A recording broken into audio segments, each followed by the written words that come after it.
Good afternoon, everyone, and a very warm welcome to our session today, The Organic Market Building Resilience. Today's session is hosted by Soil Association Certification. I'll be your chair. My name's Sophie Kirk, and I work as Business Development Manager for Farming for Soil Association Certification. By way of introduction, Soil Association Certification is one of the UK's leading organic certification bodies. We certify and inspect thousands of organic farms and organic food and drink businesses across the UK, and we work with other industry partners to support the growth and the development of the organic sector, including, of course, the development of the UK organic market. Our business is wholly owned by the Soil Association charity, a charity that digs deeper to transform the way that we eat, farm, and care for our natural world.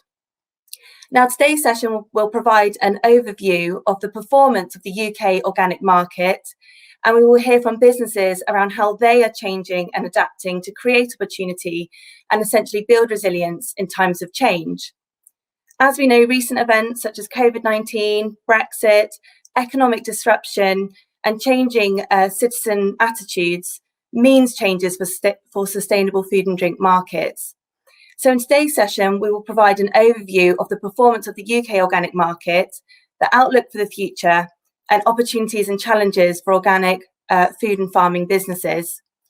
We will hear from two flagship organic farm-based businesses about how they are adapting to the current situation, the opportunities and challenges that they're facing, and how they are building resilience into their business models going forwards. I'm really pleased to present our panel of speakers today. We will first of all hear from Finn Cottle, who's a trade consultant working for Soil Association Certification. Finn has over 30 years experience in the food and farming sector and is an expert on wider food and drink trends with a specific focus on organic, and she will be covering an overview of the UK organic market trend. We will then hear from Wilma Finley, who is an organic farmer and managing director of the Ethical Dairy, who produce cheese and sell via direct and short supply chains in Scotland. And finally, we'll hear from Rob Horwood, Managing Director at Riverford, one of the UK's most popular organic fruit and veg box schemes. We'll finish with a short Q&A, so please do put your questions into the question box and our speakers can address those at the end. So I'd like to hand over straight to our first speaker, Finn. Over to you, please, Finn. Good afternoon, everyone, and thank you, Sophie, for inviting me to speak. I'm Finn Cottle, and I've worked with the Soil Association for over 10 years as a trade consultant. Now, within my role, I guess most of my time is spent working with big businesses, small businesses, farming businesses, and with the retailers who are helping grow the organic market in the UK. Within my responsibility, of course, I keep a very close eye on the trends and the insights on organic consumers, and I'd like to share some of the most up-to-date information with you just now. So to start with, it has been, what a year it has been for all of us, but actually for organic, it has been incredibly positive. As you can see here, we've had numerous press headlines about the increase in sales in organic and about the relevance of organic to the changing consumer. The pandemic has brought about many, many changes, but for organic, I'm pleased to say it has actually been a positive period and it bodes well. If we quantify this, looking at this next chart, this shows the trend in the total UK market for organic. Now, this is taken from the Soil Association's annual report. We'll have a new report in February, which will give even more up-to-date information. But for now, as you can see, those of you who were involved in the noughties, that was a very, very rampant time for organic growth. We hit a bit of a barrier in 2008 when the recession took hold and there was a real tightening of budgets. In turn, the supermarkets decided to derange a lot of organic lines. But positively, since about 2012, we have had, as you can see, very constant growth for organic, somewhere between 4 and 6% value growth. And actually, in 2019, that was 4.5%, but more recently, to the end of September 2020, that reached 9.5% through supermarkets. Now, that's a massive increase. Supermarkets were just +2 at the end of 2019. So you can see the swing that there has been as a result of very changed shopping habits and changed requirements for consumers during the first 9 months of the year. We're expecting to meet our target of 2.7 billion for the end of 2020, just adding up all those figures now. And actually, to quantify that, that is 50 million pounds per week being purchased in organic in the UK, which I think is something that we're all very proud of. So I referred to changes in shopping habits. Many of these will be known to you because you're probably shoppers like myself. So you will know that you've been changing your approach to choice and supermarkets of what to buy, of where to buy it. But we did some research in August, and these are some of the key points from that research. Definitely, there is a reduced confidence in shopping in bigger stores or in shops, in stores of any kind. And this has led to the very much publicised increase in online shopping. Now, online shopping and organic have always worked very well together. It's always been a big part of the sector. And this surge towards home delivery has helped greatly. In fact, we're anticipating that 1 in 4 organic products purchased actually go through home delivery. There has been a rise in planning for shopping, so people are finding new and different ways to shop, and that's actually in some cases meaning that they are shopping very locally, and certainly in rural areas that means that more of them are shopping from the farm gate or from the farm shop. There's an overall desire to do things for ourselves, with self-sufficiency. There's an increase in cooking, there's an increase in baking, getting back to some of those skills, I guess, which our grandparents were more familiar with. And all of this is heading towards a better appreciation of food. And not only the quality of food, but where the food is coming from, the provenance and the sourcing of that food. And I think from a farming perspective, that's a very, very, it's a really positive situation to be in, because it gives all of us an opportunity to talk more about the backstory to the product, and also to be able to give consumers more ideas, more inspiration about what they could be cooking while at home. If we look in a bit more detail at the actual figures, you can see here that organic and its performance of 9.5% is outperforming non-organic, which is the blue line on this chart, by about 3%. Now, that's a perfect position to be in for organic, and actually it's pretty much the same across all categories of products. Organic is performing better, and it's keeping that kind of higher trend line than non-organic. I'll go into that in a bit more detail in a moment.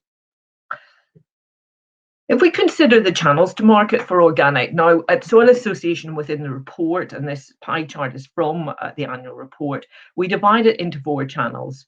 Very obvious channels: supermarkets, which is about 65%, or was last year about 65% of the overall share of pie. However, when the new report comes out in February, my prediction is what we will see is that home delivery, 14.8%, which includes Ocado sales, it includes sales from the larger box schemes and the smaller box schemes in the UK. I forecast that will be up to about 18%. And when we combine that with the element of the supermarket pie, share of pie, which is online, because that sits in the orange segment, we think that will have moved to about 15%. So when you add both of those together, pretty much a quarter of this circle will be organic, purchased through home delivery. Food service very obviously has declined because of the closures and the intermittent opening closure during the course of 2020. And similarly for independent retailers, which has always been quite a strong ground for organic, but there's been a polarization of fortunes during the last 12 months.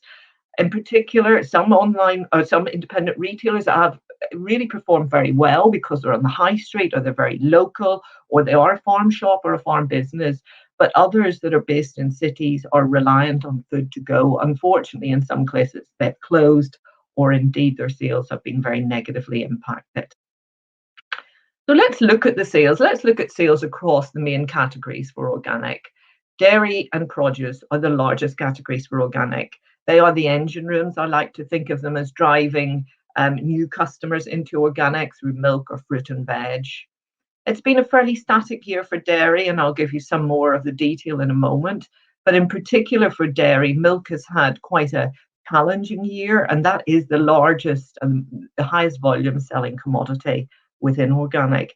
It's had a challenging year because two reasons in particular. One, the retailers did discontinue some of the smaller sizes of milk range, edited it during the pandemic for their own reasons for efficiency in getting product onto shelf. And unfortunately, that has not been redeemed to shelf in some cases. And then secondly, dairy alternatives and the changing diets have really been impacting the desire for people to buy organic milk as well as a dairy alternative.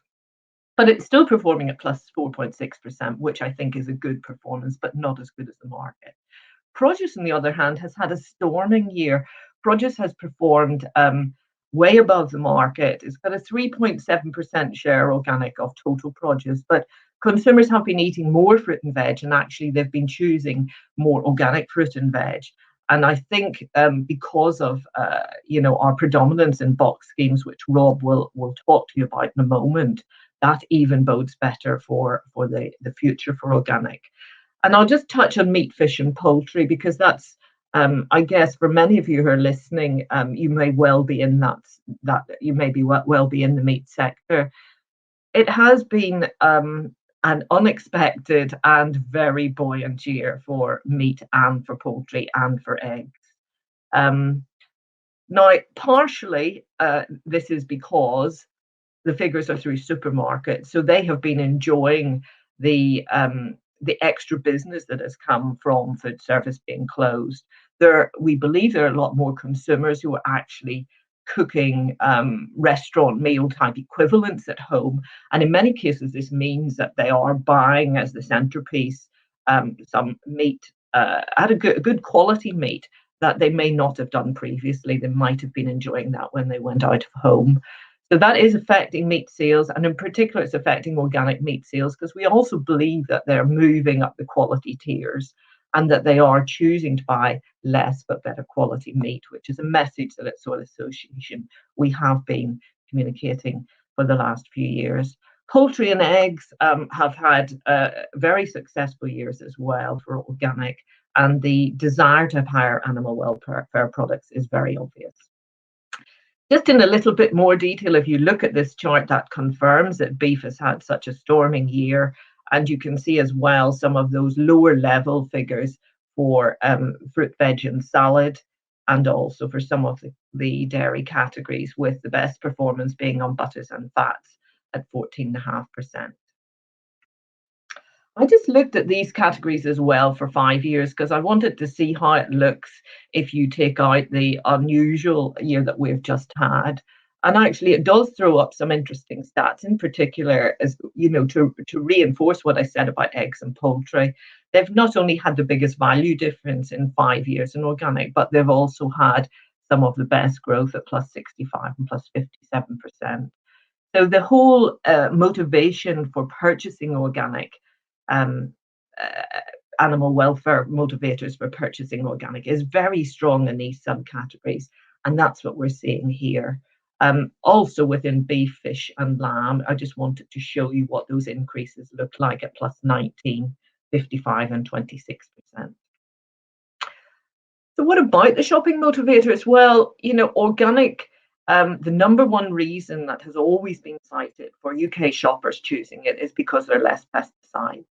And this still is the number one reason. But it's, it's very reassuring to see that the number two reason is better for the environment. So although the pandemic has distracted consumers, distracted shoppers, it is still very obvious that shoppers are not only buying organic for animal welfare reasons or for personal health reasons, but the benefits that it brings to the planet and to the environment are still equally important as they've always been.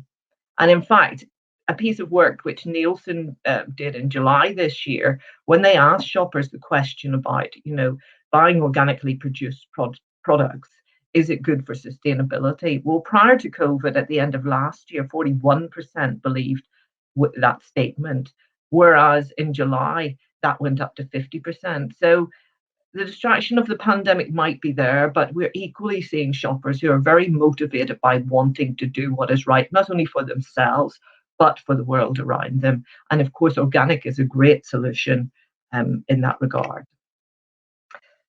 So for the, just to summarize and to round up on how things look here in the UK for organic, the phrase I like to use is the time is now for organic.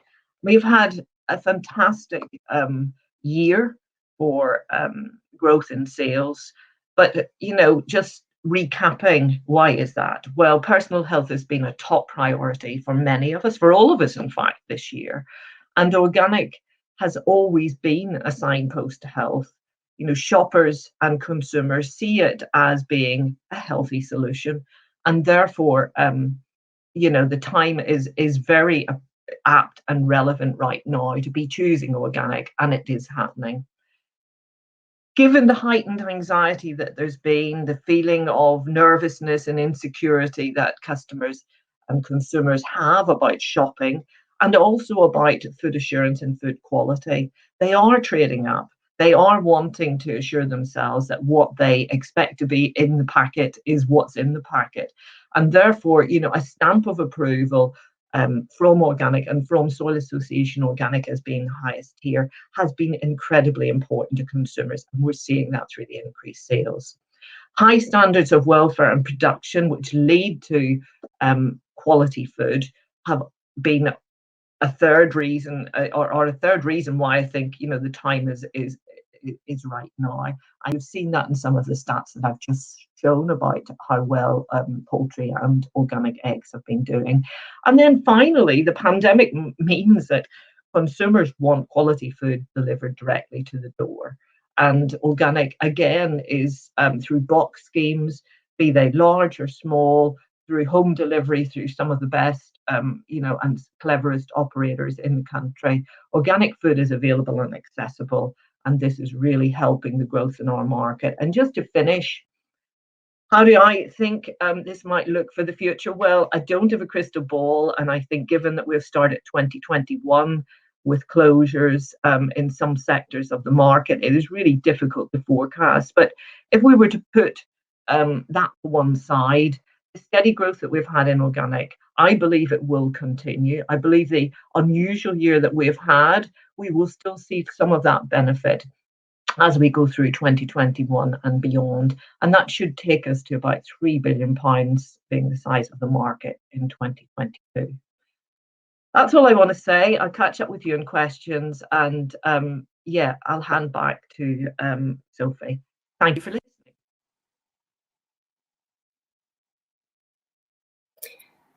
Great, thanks very much, Finn. So it's really positive and encouraging to hear that despite the uncertain year that we had last year, it has actually had a positive impact on organic sales overall. I'd now like to hand straight over to our next speaker, Wilma Finlay, who's an organic farmer and managing director of the Ethical Dairy, who provide her insight as an organic farmer, organic farm-based business, of how they've been adapting to these changing markets, the opportunities they've seen, and their outlook for the future. So over to you, please, Wilma. Hello, everyone. I'm Wilma Finlay, and myself and my husband David started the Ethical Dairy, I think it was 3 years ago now. However, we have been farming for, a long time, and we've been in this whole project of making our business more resilient has actually been in process for over 20 years. And it has been a deliberate policy that we've had to try to change our business so that it will withstand shocks, and at the same time it is better for the environment and better for social and for health and everything. So it's been a long-term project, and I suppose it's been fully tested this year. Can I get my slides up? Great, thank you. This is going to be a blank slide. There we go, getting there.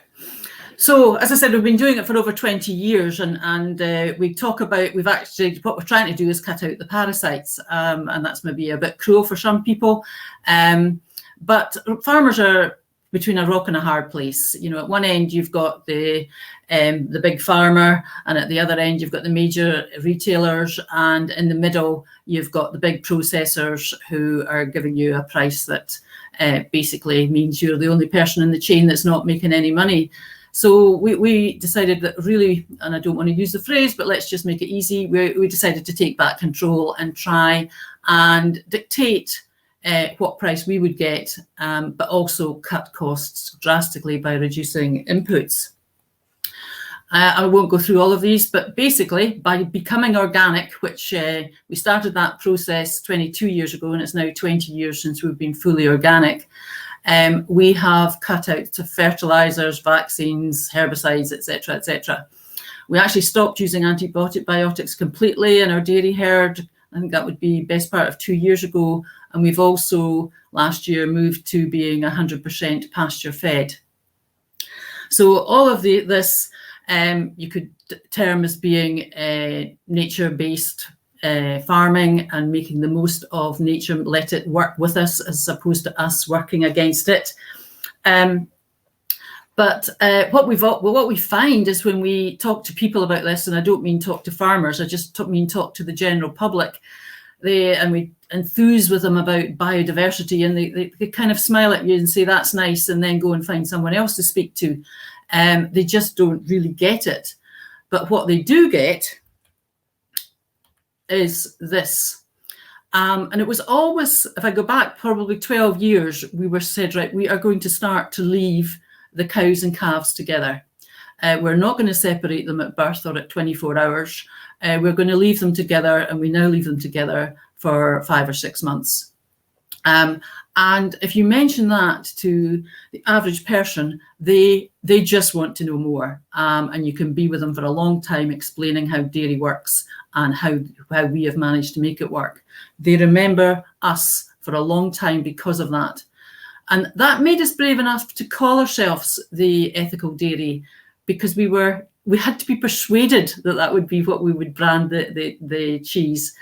Because we're not the kind of people to stick our heads above the parapet, but we certainly have done now. The other thing that we've had to do is make major investment. So when I say it's been a 20-year project, it's because we've been constantly changing, innovating, building, developing. One option was to completely get out of dairy, because that's a realistic option for a lot of people. But we only discussed that option for about 5 minutes before we dismissed it. But instead, we invested about $1.5 million in a new dairy, a new parlour.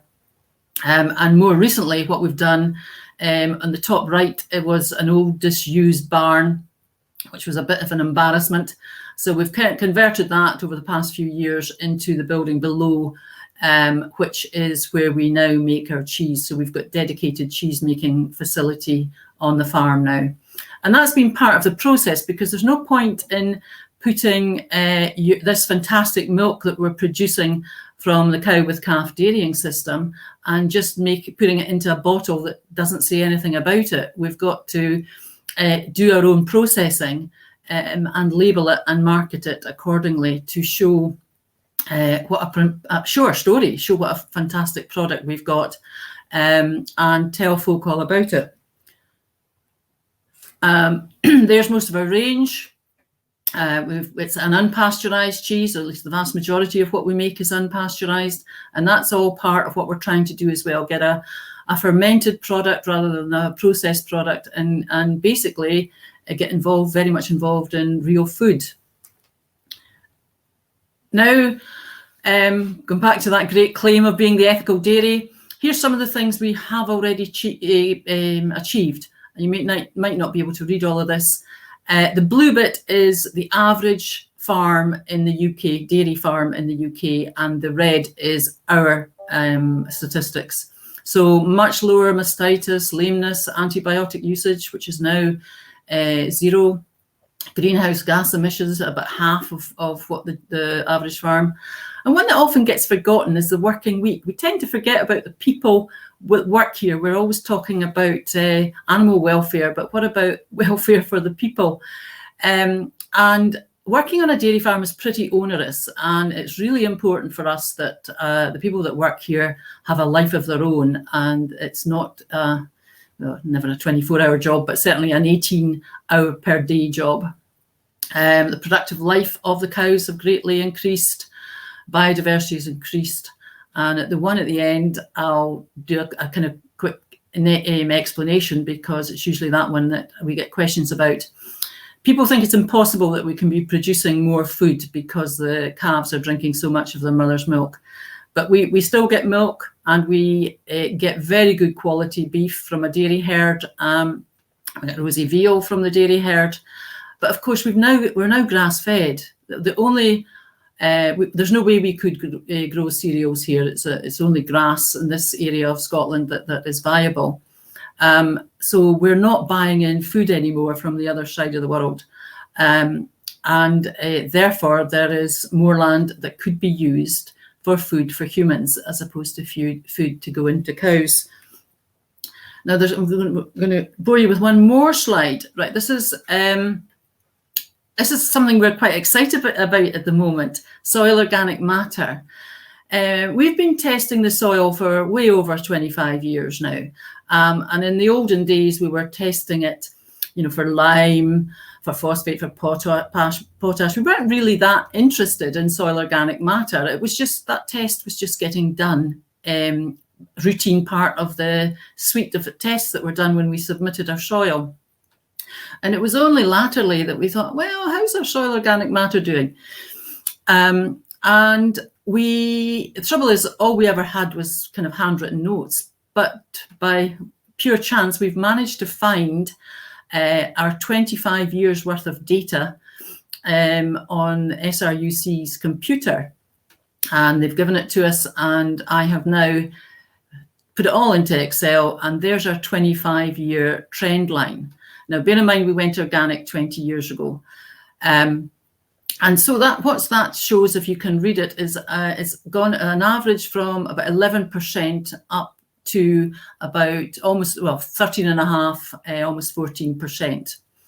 And if you use the kind of standard recognized figures of how you convert soil organic to soil carbon and adjust it for things like soil density, that is 5 tonnes per hectare per year. Now, we've shared this data with a few folk, and certainly the climate scientist that we talked to was completely unimpressed and told us this was absolutely impossible. And then we talked to a soil scientist who got super excited. The most exciting thing for him was the fact that we had 25 years worth of data. And he would dearly love to find other farms with similar trends of data so that we could compare them and see, is there really this benefit in being organic, and doing comparisons. And certainly I'd like to think that most organic farmers are really interested in this, and certainly the public is beginning to get interested in carbon sequestration. Certainly if we talk about it often enough, they do. So that's our current situation on the farm. I'm going to talk a bit more now about the market for our cheese and how we've developed it, and I'll move on to talking about 2020 and how COVID affected us. Some of the background is the ethical dairy and the conversion of our barn actually started with a crowdfunder, and we raised £58,000 from about 600 people to assist with the cost of the conversion. And those 600 people have been vital in basically being ambassadors for us. One other interesting fact that has persisted, thankfully, is 90% of the people who supported us in that crowdfunder were female. And there's still a very significant majority of the people who buy from us are female. This year, 83% of our sales were online, and 75% of those online sales were within the M25. So although we're based in Southwest Scotland, a major part of our market is within the M25. We have the new cheese dairy has given us the opportunity or the capacity to make 40 tonnes of cheese a year. We were only making 3 tonnes. This past year, we've sold 14 tonnes. So we've still got big opportunity for growth. And obviously the eventual aim is to use all of the farm's milk, which we're not quite doing yet. So we say that our end objective is to be a profitable business, treating land, crops, animals, and people with respect. We will always be a small business. We don't have an aspiration to be even a medium business. I say we're moving from a nano to a micro business at the moment. But what we want to do is basically make our farm sustainable. And to do that, we need to get our products to people. We need to enthuse our customers about what we do here. And we will only do that if it's only our own milk that we're using. So that is our objective. We're not about taking over the world. We'd like to think other farmers get involved in cow with calf dairying, but we're not in the process of processing milk for other people.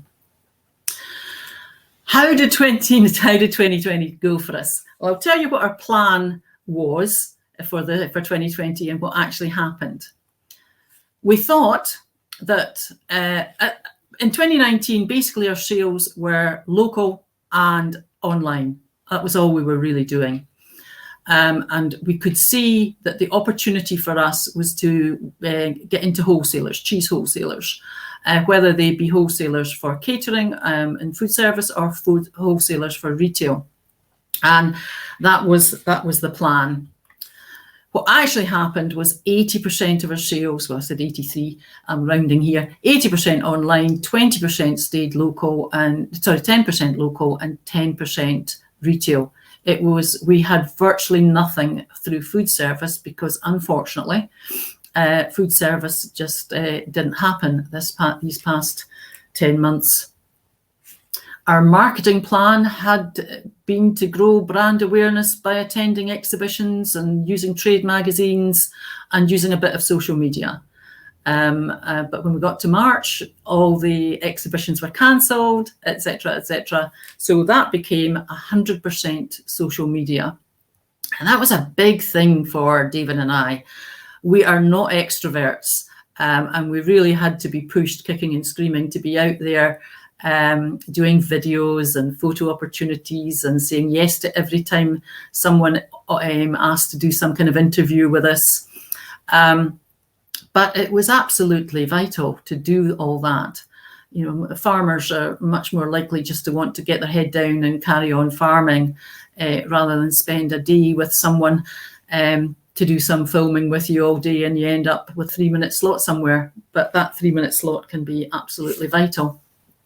Our plans for this year, we are going to focus on, obviously we're going to stick with the online sales because it's worked so well for us, but retail operators, and because retail is strong.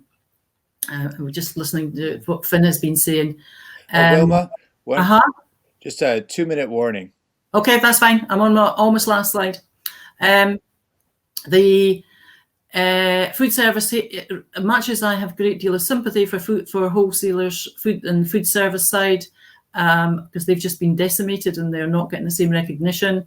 It's just too risky for us to work with them in the short term, and just because of bad debt issues. And we'll continue with customer trust with social media to build the trust. So my final slide, the future. I am optimistic about organic and ethical food, but we're already seeing that people are beginning to attack organic, and which was also what happened in 2008. That was one of the reasons why the UK's organic market just fell, and it was the only one in Europe that did. And we've got to really start to counter some of the messages that are coming out about organic, and we've already seen it. The other thing is, it's easy to sort of generically say organic's not what it should be, and it's not all that it claims to be. But if the public know people and they know stories, they're much more likely to have a loyalty to you. I would advise everyone to get their good news stories out there, whatever it's about. Just keep flooding out there with information about how organic is beneficial in all sorts of ways, especially environmental and on carbon. Carbon itself is becoming a purchase driver. It's a very niche market at the moment, it's a niche driver, but it is growing people's awareness of carbon, and carbon sequestration within organic is so important. And people are trading up. Obviously, some people are desperately suffering financially at the moment, but also there are those who still have money, but they can't go out for a meal. So they buy nice wine and nice cheese. So there is that opportunity. And my final one is, and it's a kind of in thing that David and I say to each other all the time. I've just thrown a lot of statistics at you, a lot of facts. People don't really get facts. They don't get statistics. They don't get biodiversity. But what they will remember is your story. And for us, this is our story. And that's what they will remember much more than the slide that I showed about soil carbon sequestration. But everybody's got to have their own story. Okay, thank you. Thanks very much, Wilma. Really interesting. We have run slightly over time, so I'm going to hand straight over to our next speaker, Rob Hallwood, Managing Director of Riverford, who will provide his overview of how Riverford have adapted to the current situation and his thoughts on the future of organic home delivery and online. If Q&A will probably be a bit tight, but we have got a Zoom room available afterwards, so please do join us there, and we can certainly address some of the questions in depth there as well. Over to you, please, Rob. Great, thank you very much, Sophie. Afternoon, everyone. I will get straight into it because time's a bit tight. So tiny little bit on Riverford. So we are organic growers. We were founded in 1987 by Guy Singh Watson. We're based in Devon, but we farm in 3 locations. So we still farm in Devon where it all started. We also farm in Peterborough, and then we have a little farming operation in Hampshire. We pack, deliver and sell to homes all over the country, predominantly organic vegetables, but a few other things which I'll talk about in a minute, direct to people's homes. And we, pre-COVID, I'll talk a bit about what's happened since the start of the pandemic, but pre-COVID we were doing deliveries to just over 50,000 houses per week. And in 2018, in June 2018, 2.5 years ago, Guy sold 74% of the shares in the business to the then staff, and at that point me and my fellow now about 900 co-owners all became employee owners. We became co-owners of the business, so we're an employee-owned business. That's a little bit about us. And on COVID and the impacts of COVID, I mean, a little bit echoing what Wilma has said, it's been a very intense year indeed. We're very fortunate. We're involved in food, and we've been in great demand compared to some other businesses that obviously been hit very badly by this situation. But if you take food and you take online and you take home delivery, and probably you take vegetables as well, to be honest, that's been pretty intense. So just to give you a flavour of some of the things that we've had to do from March, and a lot of these things had to happen within a matter of days. I mean, we made the working environment COVID secure. There was a lot involved in doing that. We had to redeploy 100 of our co-owners to doing different roles because we have things like a restaurant that we couldn't operate. We had to take those people and move them into jobs that were really needed at that time. We had to equip 150 co-owners to work from home, again within a matter of days, not any mean feat doing that. We launched a new website. Obviously we hadn't built it in that period, but we weren't ready to launch it, and that's a big deal when you're an online e-commerce business. That's your shop. So to launch that ahead of when we planned to do, we needed to be able to get the control we wanted. That was a big thing to do very early on in the start of the pandemic. We massively simplified our range. So we are at heart a veg box business, and we retrenched back to the core of what we do. We became really about selling veg boxes again. That gave us the sort of ability to be able to respond to the demand. We relocated parts of the business, we took on more space, and we saw very rapid growth. So in that period, sort of spring into summer, deliveries started to increase very, very quickly. Indeed, up more than 50%. We're back in the eye of the storm again now, so we're still in that position, and it's been driven predominantly by, I mean, we're very lucky. We have a loyal, pretty big customer base, and those delivery increases have predominantly been driven by that existing customer base buying more frequently, not by new customers. It's been people buying more regularly with us than they were doing before. That's still the case now. That's been the main reason why our deliveries have gone up so much, not so much from new customers coming in. And we did have to shut the door at certain points to be able to basically cope with the demand that we have experienced. So it's been a very full on year. I think the team here have done a fantastic job of dealing with it, but it is a year where you'd start thinking there's no possible way this could happen or could be delivered, but somehow, and I know a lot of businesses will echo the same thing, we've managed to do it. Now looking ahead, and thinking about when this all ends, and hopefully it will end relatively soon, who knows quite when, and it might be sort of back end of 21, 22. But touching on some of the things I think Finn has talked about already, e-commerce and home delivery of groceries it was a rapidly growing area of the market already. The grocery market in the UK, this is not organic, it's across the board, organic and conventional, is a £20 billion market. The online home delivery element of that has doubled inside a year. It's gone from 7% to 14%. It's huge. I think it will drop. I think it will decline as we head into the spring and the summer, because some people will return to their previous behaviors, but it will only drop a bit and then it will continue to grow again. So it's here to stay. That trajectory is going to continue. It's going to mean that there's going to be huge amounts of competition. There already was a pretty competitive marketplace, and in that marketplace, if you look at it as a pool, the fish that were in it, supermarkets and some of the other big online home delivery businesses, they're going to have got significantly bigger, and some will have become profitable, possibly for the first time. And on top of that, lots of businesses have got involved. They've either pivoted to become involved in online and home delivery, or they've spotted the opportunity and they've got involved because the opportunity exists. So competition in this area is a huge market, but it's going to be absolutely fierce. There is no doubt about that. It's going to be really fierce, and there is going to be more economic pressure. Whether we're going to go into a recession again, who knows what will happen outside of this.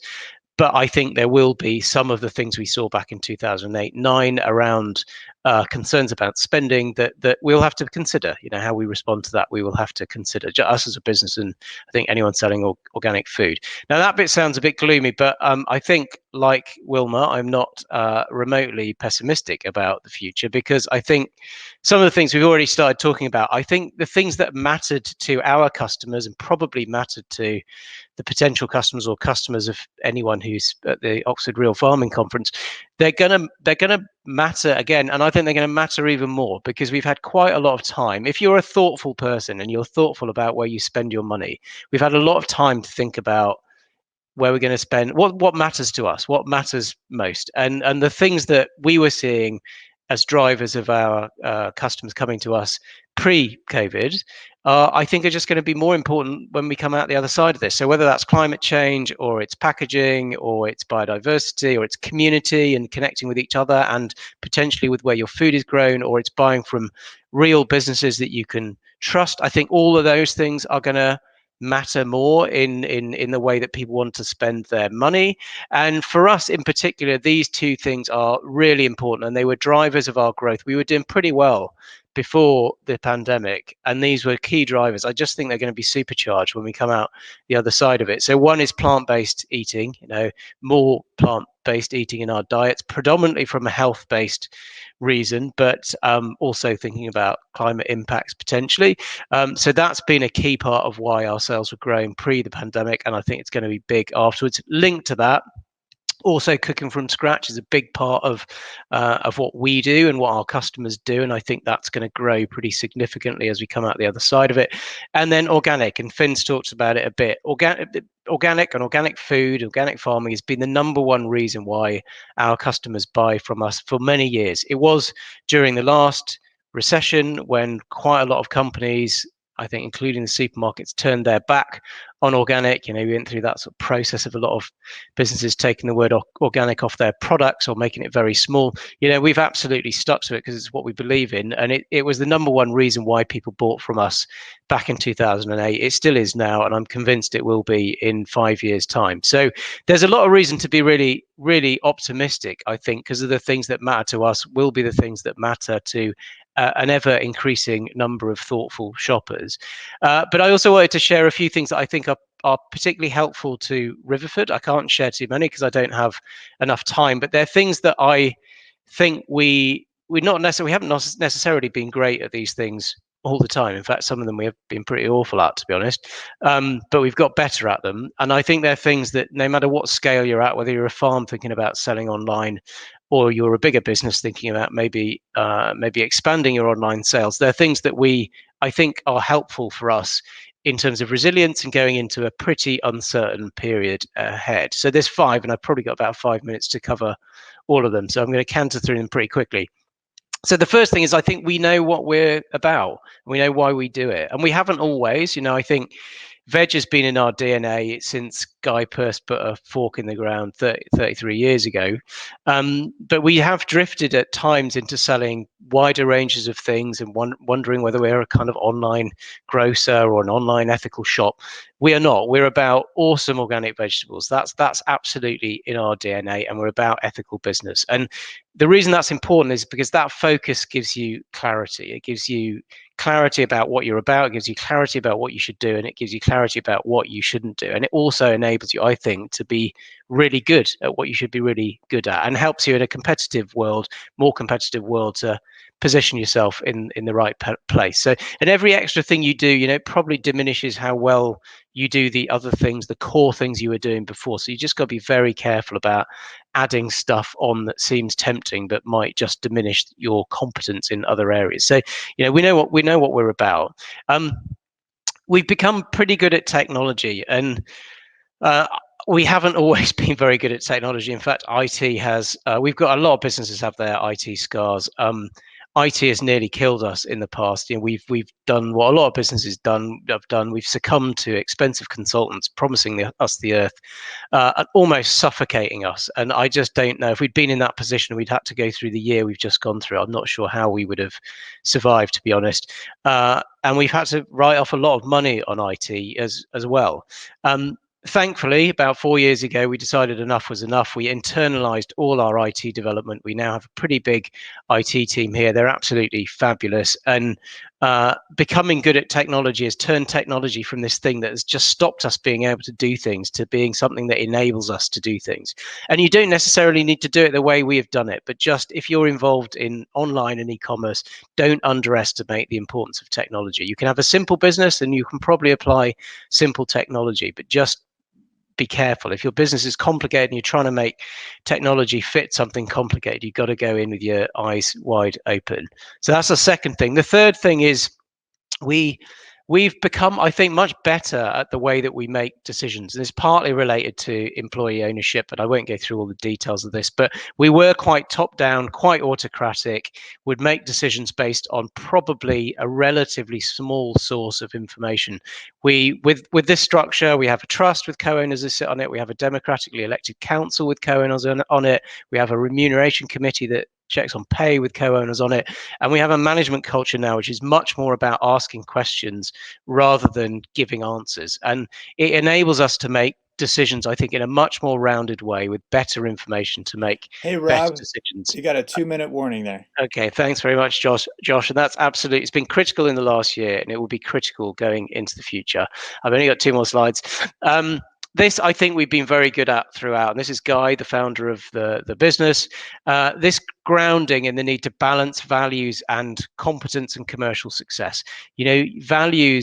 Values cannot be, they will not compensate for incompetence. If you have values, great, it gives you a drive and it gives you a purpose. But if you can't be competent, you're not commercially savvy, then those values can be meaningless. You're probably going to fail. So you've got to balance those two things up. And I think we're pretty good at holding ourselves to account on those two things pretty well. And then finally, and this is critical in resilience, whether you're 2 people working on a farm or you're 800 co-owners, having positive, motivated, engaged people, and for us, they're owners of the business, which also helps, who are up for it, and you look around and you think they're high caliber people who are up for the job, through good times and through tough times, that's going to stand you in good stead. If you're looking around and you're thinking maybe people aren't quite up for this, or they're not quite capable enough to take on what we've got to take on, then that's a different kettle of fish. But I think people, in terms of resilience of your business, are the most important factor. And I think we are very fortunate. We have very good, very motivated people. That's my final slide. But my final point is that if you are getting involved in e-commerce and home delivery, particularly those two things combined, there's fabulous opportunities. It enables businesses to do all sorts of things, but just go in with your eyes open. Doing it well and making money out of it is not an easy thing to do. So just be careful. Go in with your eyes open, and the opportunities are there, but you just got to be cautious. Okay, thank you very much, Sophie. Thanks all. Great, thank you very much. I think we're only going to have time for about 1 question, maybe 2. But as I said, there is a Zoom link afterwards. So if you'd like to continue the Q&A, please do follow that. And our speakers will be available for another half an hour from 2 o'clock. So I want to start with the first question, and I believe this will probably be best directed to Rob. So the question is, what impact is Brexit having on organic fruit and veg imports? And then some additional information there. From what I'm hearing, increased domestic demand over 2020 means UK stored crops are being rapidly used up. Is the coming hungry gap looking more difficult than ever? Okay, thank you. Yeah, I mean, so I can speak for Riverford. In terms of our position, we were very fortunate, and I think it was one of the most amazing things we did right at the start of the pandemic is within a matter of days, we changed all of our programs. So about 95% of what we supply to our customers is programmed with our farms and with our growers. So we plan it all in advance. And also we didn't plan for a pandemic when we initially put those programs together. So we assumed a certain level of sales. It became very clear sort of mid-late March that that level of sales was going to go through the roof. And the team here that do all that planning worked very hard to basically go out to the growers where it was still possible to do it and reissue programs with significantly higher volumes in them, which have been so important to us sort of weathering what's happened over the last year. We've also had a pretty good growing year. So those two things combined has meant, from our perspective, although we've had very high volumes, we've been that response has enabled us to basically procure enough through our growers and supply enough through the box to survive. Having said all that, we do know that the volume going into the hungry gap, it's going to get more challenging for us. I think what is likely to happen for us again is that I think by the time we hit the sort of spring and the hungry gap really kicks in, I do envisage that the delivery numbers that we'll see and the demand is going to go down a bit. There's going to be some return to some previous buying behaviors, hopefully as vaccine gets rolled out and the spring starts to come and the sun starts to shine. And I think we will then see that our procurement plans will be satisfactory for the demand that we see. But they only are satisfactory because we put those steps in place back in March last year. I think if you're staring at a situation where you weren't able to do that and you haven't been able to secure your supplies through the winter and into the hungry gap, I think that the question is right. It is going to be quite a challenging period to get through it. And I suspect the reliance on imports will be significantly increased. Great, thanks, Rob. In purpose of time, I think I'm just going to ask one really quick question myself, and then we can address some of the more questions in the Zoom call. So I want to direct this one to Finn. So because it is the first global Oxford Real Farming Conference, I thought it might be useful to have some insight into how the UK organic market actually compares to those of other countries. Can you provide a bit of information about that for us, please? Yes, Sophie. You know, at 2.7 billion, we are the 8th largest country, I think, in the world for organic. Starts with the US, then Germany, France, Italy. So we're 4th in Europe as well. I mean, I think what's interesting is that we haven't got their stats for how well they've done in 2020, but I expect that most of the large organic markets in the world will have done as well as us. But prior to that, Germany and France were seeing, particularly France was seeing increases of over 10% in growth. So in a way, we're still lagging behind some of our, near Europe countries. And a lot of it's to do with the structure of our market is quite different. You know, we have many more, we have much more sales go through supermarkets, whereas they have more go through independents. But I think above all, I mean, the thing that we need to look at is a national plan for organic, because most other countries that are doing really well have that, and it's supported by everybody in the industry, you know, right up from production at farming level right up to the government. So I think we need to continue to work on influencing that as part of the agenda for government. You know, what should that plan look like? How much public procurement should be in organic, etc., etc. And Soil Association have started some of that already, with our target for 50% of public procurement to be organic by 2030. There's a lot of work to do. We are lagging behind slightly, but you know, I think this year it'll be interesting to see where we sit within the performance in other countries, because I'm hopeful that we've done better. Brilliant, thanks, Finn. So unfortunately, we're going to have to start wrapping up now. I'd like to thank all of our speakers today. Your insights have been really, really informative. Thanks also to the Oxford Real Farming Conference, and thanks also to our audience who've joined us today. If you'd like to find out any more information about Soil Association certification, then please visit our virtual exhibition page that we're exhibiting as part of the conference. You can book a one-to-one meeting with our team, and we are also hosting an additional session as part of our virtual exhibition space on Tuesday at 12 o'clock for anyone who might be interested in finding out more about converting to organic, or wanting to answer any questions about organic production. So thanks very much again to all of our speakers, and please do join us on the Zoom link and we can continue the conversation and answer some further questions there. Thank you.